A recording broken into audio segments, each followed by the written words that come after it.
নমস্কাৰ।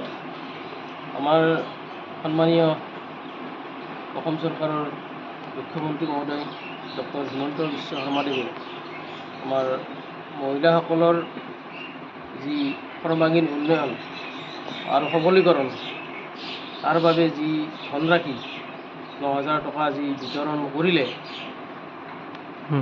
তাৰ কাৰণে আজি ইয়াত আমি সমবেত হৈছোঁ।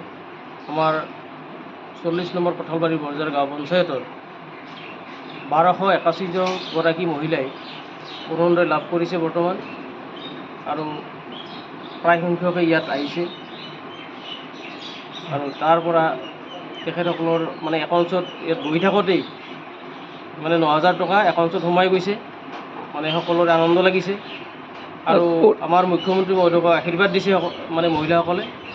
আমাৰ বিধায়ক আছে, আমাৰ স্থানীয় বিধায়ক তথা কেবিনেট মন্ত্ৰী চন্দ্ৰমোহন পাটোৱাৰী ছাৰকো ধন্যবাদ দিছে। এই ক্ষেত্ৰত আমাৰ আজিৰ যি অনুষ্ঠান, এই অনুষ্ঠানত অতিথি হিচাপে আমাৰ এই অঞ্চলৰে বিশিষ্ট ব্যক্তি, সমাজকৰ্মী তথা OBC উন্নয়ন বোৰ্ডৰ অধ্যক্ষ সন্মানীয় হৰিদাস ৰাজবংশীদেৱ আছিল। তেখেত আজিৰ সন্মানীয় অতিথি। আৰু তেখেতেও তেওঁৰ ভাষণত মহিলাসকলৰ উন্নয়নৰ কথাই কৈছে। আজি অসম চৰকাৰে বা ভাৰত চৰকাৰে যি উন্নয়নৰ ধাৰা আজি অব্যাহত ৰাখিছে আৰু ভৱিষ্যতেও ৰাখিব, তাৰ কথাই কৈছে। মহিলাসকল যথেষ্ট উপকৃত হৈছে ইয়াৰ পৰাই, বহুত সজাগ হৈছে মহিলাসকল।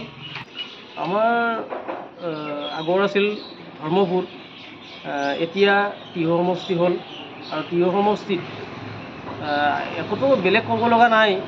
বিজেপিৰে চাৰিওফালে উন্নয়নৰ ধ্বজা উৰুৱাই আছে।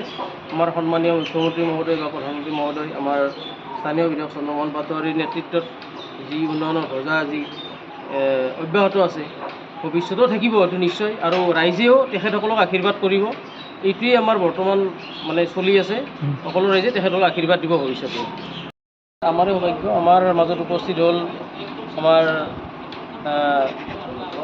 BTADৰ নতুন বিজেপিৰ পৰা নিৰ্বাচিত হোৱা MCLA সন্মানীয় ৰেখাৰাণী বাইদেউ। তেখেতে আহি আমাৰ সভাৰ শেষ মুহূৰ্তত আহি উপস্থিত হ'ল, আৰু আমি তেখেতক ধন্যবাদ জনাইছোঁ তেখেতে অহাৰ বাবে। আৰু তেখেতেও আজি চৰকাৰখনৰ উন্নয়নৰ যি ধাৰা অব্যাহত আছে, ভৱিষ্যতেও থাকিব, তাৰে ওপৰতে চমু ভাষণ আগবঢ়াইছে। গতিকে তেখেতকো আমি ধন্যবাদ জনাইছোঁ আজিৰ লগত উপস্থিত হোৱাৰ বাবে। লগতে আমাৰ সন্মানীয় সংবাদদাতাসকলক আৰু আমাৰ যি পঞ্চায়তৰ কৰ্মীসকলে আমাক সহায় সহযোগিতা আগবঢ়ালে, আমাৰ ইয়াৰ স্থানীয় কৰ্মীসকলে সহায় সহযোগিতা আগবঢ়ালে, তাৰ আমি তেখেতসকলকো ধন্যবাদ জনাইছোঁ আজিৰ সভাখন সাফল্যমণ্ডিত কৰাৰ বাবে।